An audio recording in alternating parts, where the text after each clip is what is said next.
Bordi uli përsëri çmimin e naftës sot. Do të tregtohet me 220 lekë.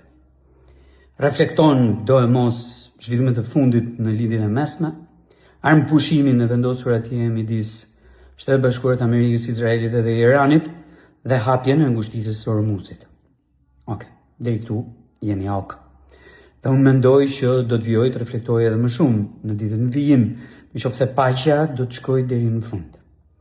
Ajo që më ka bërë përshtypje gjatë gjithë këtyre ditëve, duke lëvizur në këmbë Tiranë, veçanërisht në fundjavë, të dielën, të hënën, sot në orët e pikut e kështu me radhë, si ka mundësi që më duket sikur ka më shumë trafik, ka më shumë makina në qarkullim.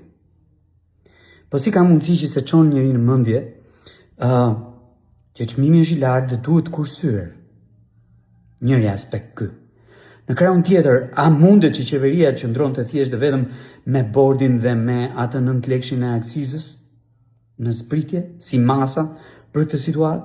Jo, duhet kishte menduar për transportin publik, duhet kishte menduar për javë më të shkurtër pune, megjithse këto 2 javë e ka bërë Zoti të tillë me Krishtlindjen Katolike edhe me Pashkën që vjen.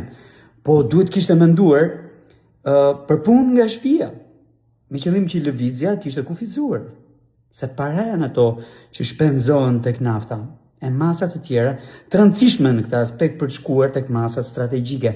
Ne të vëmë në eficiencë më në fund sektorin ton të hidrokarbureve në prodhim edhe në rafinim.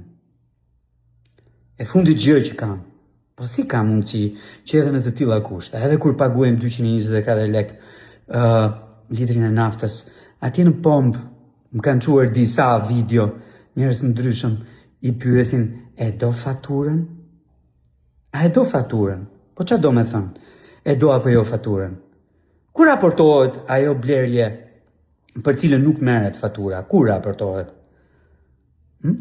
Nga është evazion fiskal ky?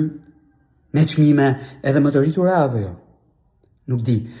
Realisht i bëj thirrje administratës fiskale në këtë aspekt, se me Luigjin kemi mbaruar punë. Luigjit parashikimi që nafta do të shkojë 500 lekë për litër nuk i doli, si parashikues i madh që është.